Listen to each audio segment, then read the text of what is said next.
हे आकाशवाणीचं नागपूर केंद्र आहे. प्रसारित करीत आहोत मराठी नाटक पासपोर्ट. लेखक तन्मय गंधे, सादर करते सुरेंद्र पाटील. चला तर ऐकूया मराठी नाटक पासपोर्ट. एक कविता जी आपण सगळ्यांनीच कधीतरी ऐकली आहे. घर असावे घरासारखे, नकोत नुसत्या भिंती, तिथे असावा प्रेम जिव्हाळा, नकोत नुसती नाती. खरं तर कितीतरी घरांमध्ये ही कविता लावलेली दिसते, पण या कवितेला सार्थक करणारी घरं आजकाल कुठे बघायला मिळते का? जग बदललं, फास्ट झालं, तसं घर, नाती, कुटुंब हे शब्द जुन्या वाड्यांसारखे मातीमोल होऊन गेले. पैसा आणि टेक्नॉलॉजी माणुसकीच्या मूल्यांवर वरचढ होऊ लागली.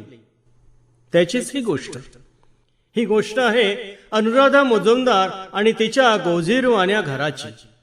एक असं घर जिथे एकाच वेळी प्रगतीची खूप मोठी संधी आली आणि त्यासोबतच कुणाच्या तरी आयुष्याची दोरी कायमची तुटली.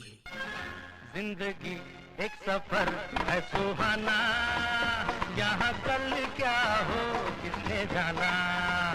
जिंदगी एक सफर है सुहाना, यहाँ कल क्या हो किसने जाना. जिंदगी एक सफर है सुहाना, यहाँ कल क्या हो किसने जाना.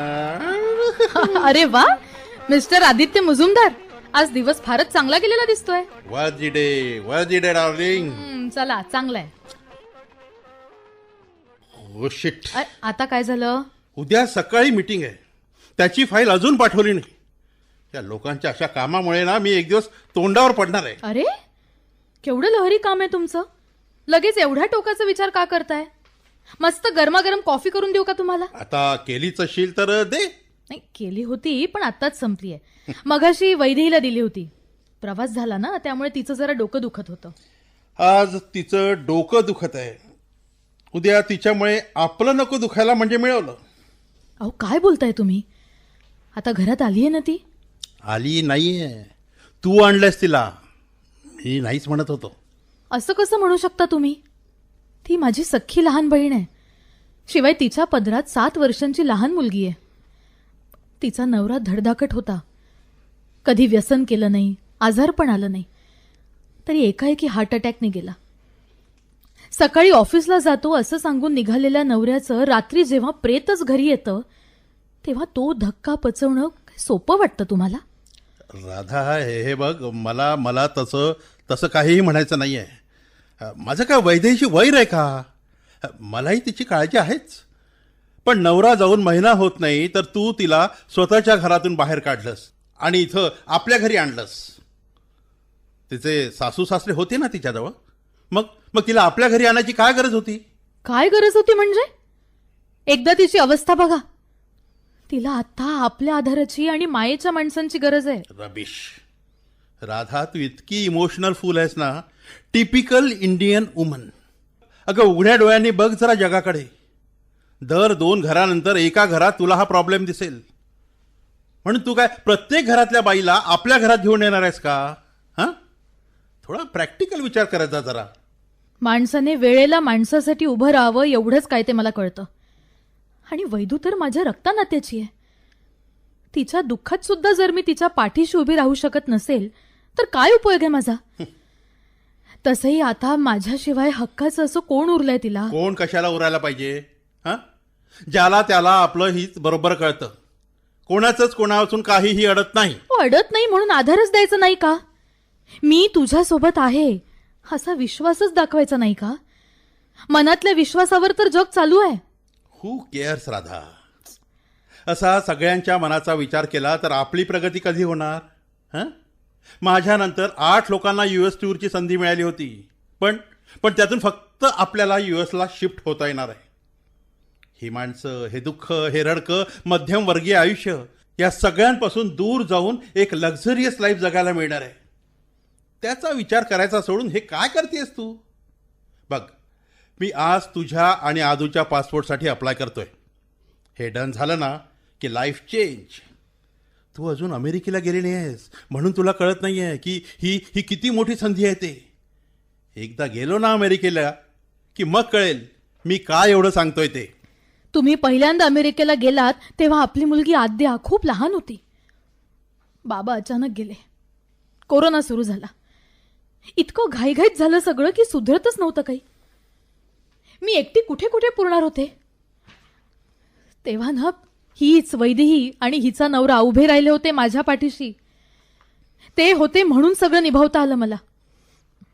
नाहीतर प्रगतीच्या नावाखाली तुम्ही लांबून मजा बघत होतात फक्त. मजा? राधा, कोविड होता, अडकलो होतो मी. अडकला होता ते वर्षभर. नंतर पहिली लाट सरली तेव्हा परत येण्याची संधी होती तुम्हाला. कितीतरी लोक आपल्या घरी आले, आपल्या माणसांना भेटले, पण तुम्ही नाही आलात. अजून 1 वर्ष तिथंच राहण्याचा निर्णय घेतलात.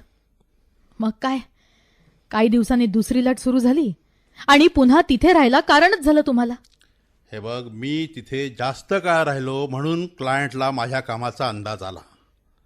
त्यांचा माझ्यावर विश्वास बसला आणि शिफ्टिंगसाठी फक्त माझं नाव रेकमेंड केलं त्यांनी.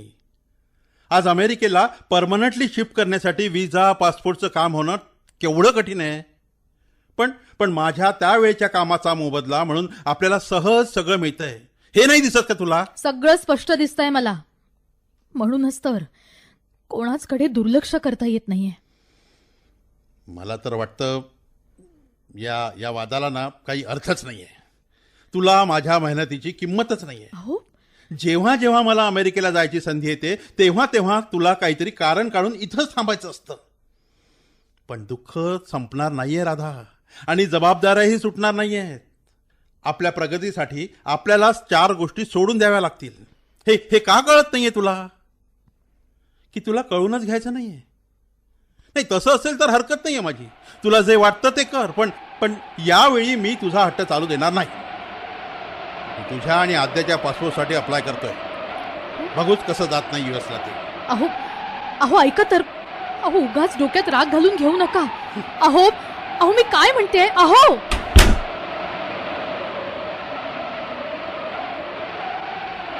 यांना त्यांना अर्थ असावा, नकोच नुसती वाणी.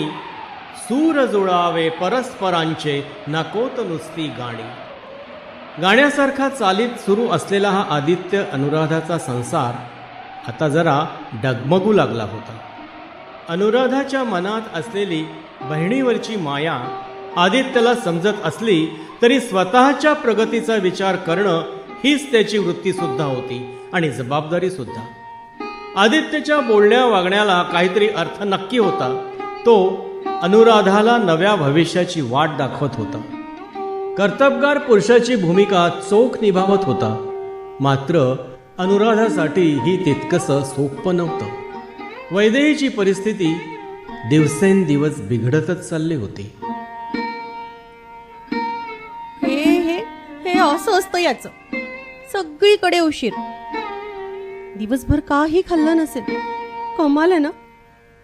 दुसऱ्याच्या नाही पण आपल्या स्वतःच्या तब्येतीची तरी काळजी घ्यायला नको का? बायको घरी वाट बघत असेल याचं काही वाटत नाही याला. वैदू, तू काय ग, झोपली नाहीस का अजून? काय करतेस इथे? अगं काही नाही, तू झोप. मी थांबते त्याच्यासाठी. सवय आहे मला. जेवला नसेल ना ग तो. हा असा त्रास देतो बघ मला. उशिरापर्यंत घरी येत नाही. कोण नाही येत घरी? अगं असं काय करतेस? विशाल, माझा नवरा. अगं विसरलीस की काय? अगं आत्ता सकाळी नाही का ऑफिसला जातो म्हणून सांगून गेला. अजून आला नाहीये म्हणून वाट बघते. येईल पण. तू जा. वैदू, बरं वाटत नाहीये का तुला? डोकं दुखतंच आहे का अजून? ताप आहे का? बघू बरं. सध्या काम वाढलंय ना ग त्याचं, त्यामुळे उशीर होतो. आणि आल्यावर भूक लागून जाते ग, म्हणून थांबत असते मी त्याच्यासाठी. कसं आहे ना, मलाही बरं वाटतं त्याच्यासोबत जेवायला. वैदू, अगं काय बोलतेस तू? विशाल कसा काय येईल वैदू? तू चल बरं. मी झोपू का तुझ्याजवळ? चल, डोकं दाबून देते तुझं. ए आला का ग? बघ बरं, गाडीचा आवाज आला वाटतं. वैदू, वैदू चल बरं. झोप झाली नाहीये ना तुझी, म्हणून काहीतरी वेड्यासारखं बडबडू नकोस. तू चल, मी थांबते तुझ्यासोबत. चल. आता बघ कसं धावत येईल आणि आल्या आल्या सईला जवळ घेईल, अगं तिचा लाड करेल आणि म्हणेल, लहान माझी बाहुली, मोठी तिची सावली, घारे डोळे फिरविते, लुक ही बघते. वैदेही अगं कुणीही नाही आहे. विशाल नाही येणार आहे वैदू. तू तू चल बरं झोपायला. चल. विशाल, ए विशाल, अगं विशाल, अरे चल, तुला भूक लागली असेल ना. विशाल, ए वैदू. विशाल. वैदू, ए वैदेही, अहो अहो अहो बघा नाही वैदेही कशी करते. वैदेही आत हो बरं आधी. वैदू अगं अहो.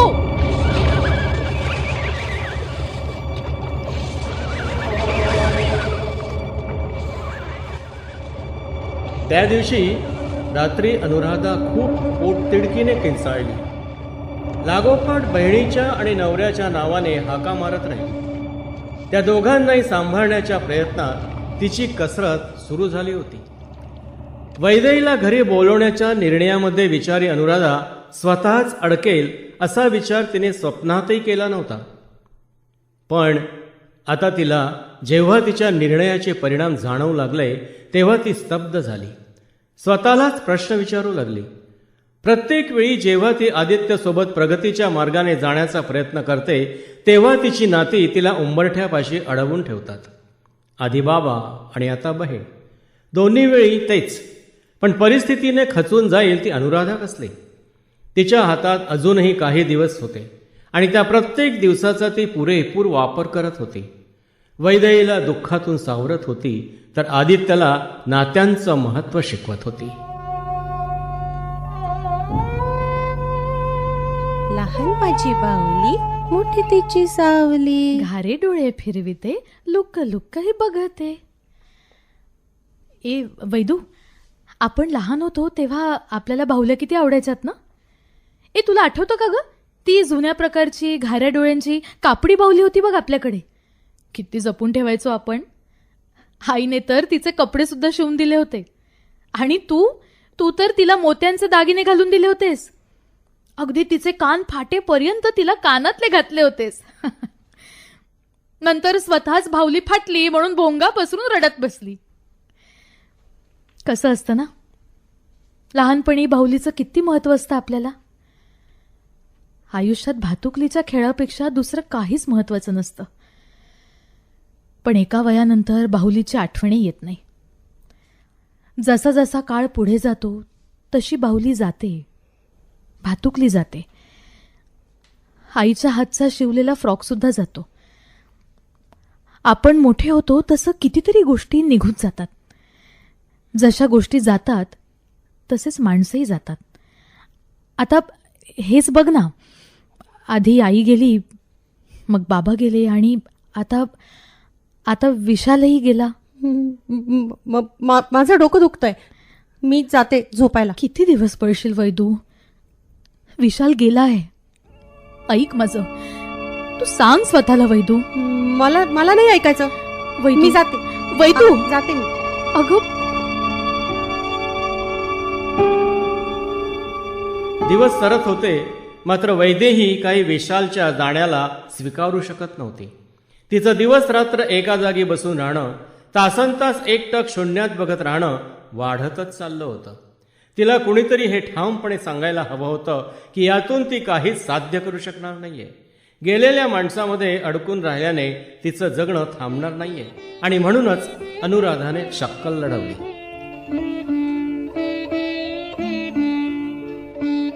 बाप रे, केवढा पसारा. एकीकडून पसारा आवरून आलं नाही की दुसरीकडे तयार करून ठेवतात या पोरी. बघ बाई वैदेही, किती आणि काय आवरायचं ग मी. वैदू, मी काय म्हणते, तू आवरतेस का ग हे सगळं. मी आतून झाडू घेऊन येते. वैदू, आवरशील ना हे. अगं हो तरी म्हण, नाही तर नाही तरी म्हण. अगं बघतेस काय नुसती. उठा, चला कामाला लागा. किती दिवस अशी बसून राहणार आहेस. हो, करते. वाह, किती दिवसांनी अशी कामं करतेस तू. तुला असं चालतं फिरतं पाहून इतकं बरं वाटतंय. नाहीतर काय आपली पलंग धरून बसली असतेस म्हाताऱ्या माणसांसारखी. थांब, मी झाडू आणते आतून. कशाला? मी आणते झाडू आणि आवरून सुद्धा घेते. तसंही किती दिवस माझं रिकामं बसून राहणं बघवणार आहे कुणाला? अगं तसं नाही, मी आपलं मुद्दामच म्हटलं. म्हणजे कसं आहे की कामात मन रमवशील तर लवकर बाहेर पडशील ना या सगळ्यातून. तसंही उद्या मी इथं नसल्यावर. इथे नसल्यावर म्हणजे? अगं म्हणजे अजून काही फिक्स नाही आहे, पण कदाचित ऑफिसकडून ह्यांची ट्रान्सफर होऊ शकते. ट्रान्सफर? हो, म्हणजे असा अंदाज आहे, पण नाही सुद्धा होणार कदाचित. बरोबर आहे. उगाच 2 दिवस आधार देतोय असं दाखवायचं आणि तिसऱ्या दिवशी निघून जायचं. कोणी कुणाचं नसतं हेच खरं. नाही ग वैदू, असं कसं होईल? तुझ्यासाठीच तर मी यापेक्षा माझ्यासाठी काही केलं नसतं तर बरं झालं असतं. अगं तिथेच खितपत पडलो असतो, रडून रडून नूर फुटून मेलो असतो. सगळ्यांचं टेन्शन तरी हलकं झालं असतं. वैदेही, माझं जाणं फिक्स नाहीये अजून. जा जा, तू जा, निघून जा. सगळे सोडून जातात मला. आता आता तू पण जा. अगं आधी आई गेली, मग बाबा, आणि मग विशालही गेला. वैदू, सगळे गेले. वैदू, अगं असं नव्हतं म्हणायचं मला. वैदू, अगं तू शांत हो आधी.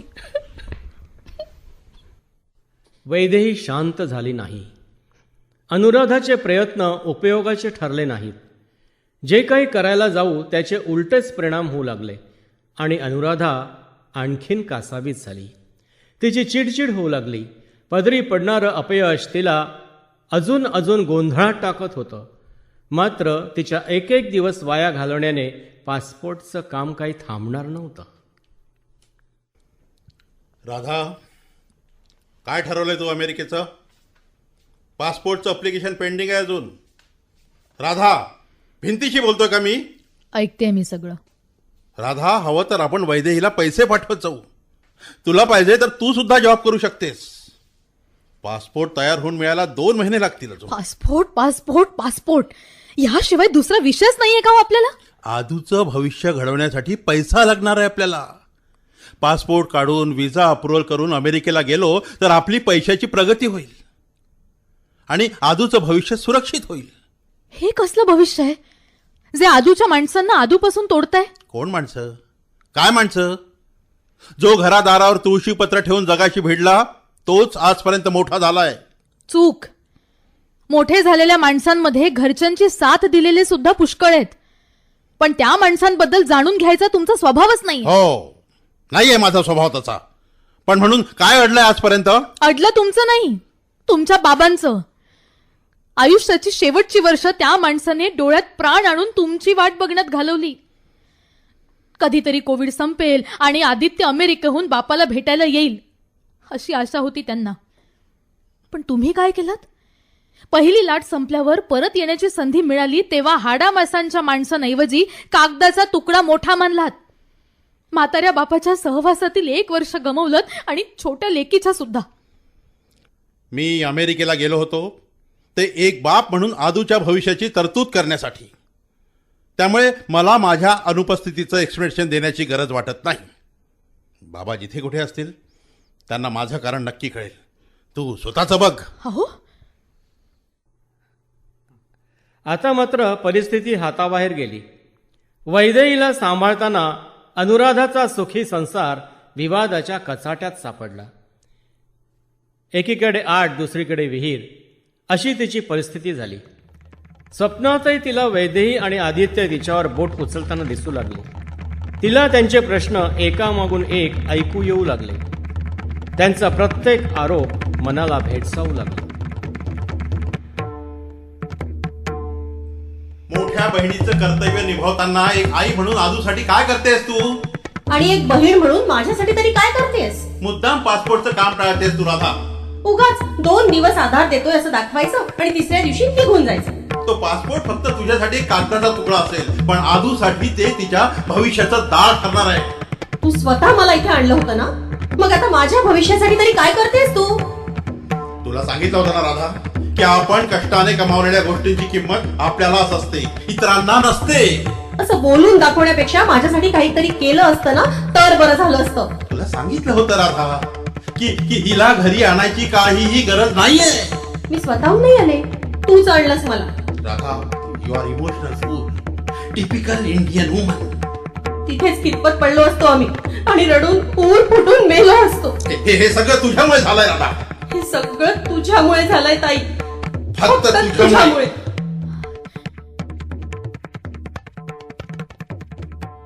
नाही नाही, मी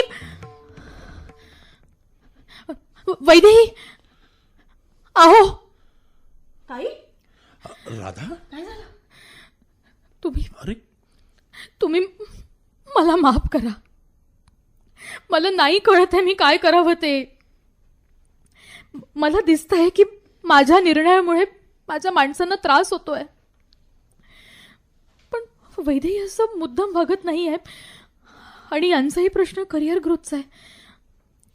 पण तुम्ही मलाही समजून घ्या ना, माझाही विचार करा की मी अशी का अडकते. मी तर सगळ्यांच्याच प्रगतीचा विचार करते ना, मग त्यात काय चुकतंय माझं. मला पासपोर्ट हा फक्त एक कागदाचा तुकडा वाटतो. असा तुकडा जो घरात आला की घरातल्या 2 माणसांना घरातच ठेवेल आणि इतर दोघांना घरापासून दूर घेऊन जाईल, त्यांची प्रगती करेल. पण मी मात्र पूर्णपणे घरातही रमू शकणार नाही आणि बाहेरही पडू शकणार नाही. या घरातल्या प्रत्येक माणसाच्या प्रगतीतच माझी प्रगती आहे. असं कुणा एकाला सोडून कसं चालेल. दोन्ही टोकाला आपलीच माणसं आहेत. मला मनापासून वाटतं की आपल्या माणसांना मागे सोडून यशाच्या पाठी धावणं सोपं आहे. सगळे तेच करतात. मात्र कठीण आहे ते माणसं जपून यश मिळवणं, सगळ्यांना सोबत घेऊन चालणं. मात्र यावेळी मला ते साधता येत नाहीये. ना मी चांगली बहीण बनू शकते ना बायको. अहो मी हरते. वैदू, तुझी बहीण हरते अगं. ताई नाही ग ताई, नाही असं नको बोलूस. आम्हाला कळतंय तू किती प्रयत्न करतेस आमच्यासाठी. ते तू हरलीस तर हे घर हरेल ग. राधा, सॉरी. मला कल्पना नव्हती की तुला माझ्या वागण्याचा इतका त्रास होईल. अमेरिकेला शिफ्ट होणं माझं स्वप्न होतं, म्हणून बोलत होतो मी. पण ज्यात तू सुखी नसशील त्या स्वप्नाला काय अर्थ आहे. आपली स्वप्न ही दोघांची मिळून आहेत राधा. म्हणून तुझ्यासोबत जाण्याचा अट्टहास करत होतो. पण या अट्टहासापुढे मला तू जास्त महत्त्वाची वाटते. नको हार माणूस. पासपोर्टचं काम पुढे ढकलायला सांगतो मी कंपनीला. नाहीतर राहू द्या म्हणतो यावेळी. नाही नाही जियाजी, असं नका म्हणू. विशाल गेल्यापासून रोज मला त्याच्यासोबत पाहिलेलं एक स्वप्न आठवतं. त्या प्रत्येक स्वप्नाची किंमत आज जाणवते. माझ्यासोबत जे झालं ते आपल्या कुणाच्याच हातात नव्हतं, पण तुमचं स्वप्न अजूनही तुमच्या दोघांच्या हातात आहे. तायडे तायडे, माझ्यामुळे अडकू नकोस ग तू इथे. त्या दिवशी खूप बोलले ना मी तुला, पण खरं तर त्यानिमित्तानं रडून मोकळी झाले.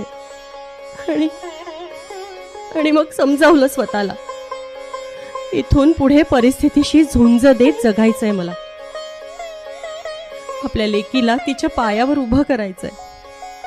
अगदी अगदी तुझ्यासारखी आई व्हायचंय ग मला. पण त्यासाठी मला तुझ्या आधाराशिवाय चालून बघावं लागेल ना. म्हणून म्हणते तू तुझं स्वप्न पूर्ण कर आणि मी पुन्हा नव्याने माझं घर उभं करते.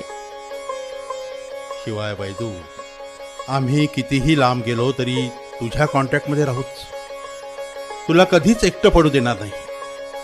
हे घर जितकं आमचं आहे ना तितकंच तुझं सुद्धा आहे. त्यामुळे आता विशाल नसला तर तुला घर नाही असं समजू नकोस. चला बायको, लक्षात घ्या, तुम्ही हरल्या नाही आहात, चुकल्या नाही आहात. उलट दूर गेल्यावर सुद्धा आपण असेच एकमेकांशी नाते टिकवून ठेवले तर तोच खरा आपल्या सगळ्यांचा विजय आहे. काय? थँक्यू.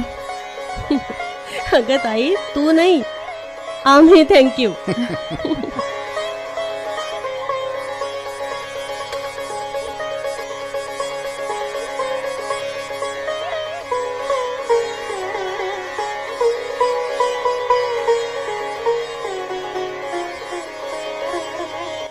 अशी होती गोष्ट. म्हटलं तर एका घराचे 2 तुकडे करणाऱ्या पासपोर्टची गोष्ट, आणि म्हटलं तर मनामनांच्या नात्यांची वीण घट्ट करणाऱ्या अनुराधाची गोष्ट. ही गोष्ट त्या असंख्य उंबरठ्यांची आठवण करून देणारी आहे, जे उंबरठे जपण्यासाठी प्रत्येक घरातली एक स्त्री नात्यांच्या भिंतींना आपुलकीचा लेप लावते आणि घर नावाची संस्कृती कायम जपून ठेवते. या घरट्यातून पिल्लू उडावे दिव्य घेऊनी शक्ती, आकांक्षाचे पंख असावे उंबरठ्यावर भक्ती, आकांक्षाचे पंख असावे उंबरठ्यावर भक्ती.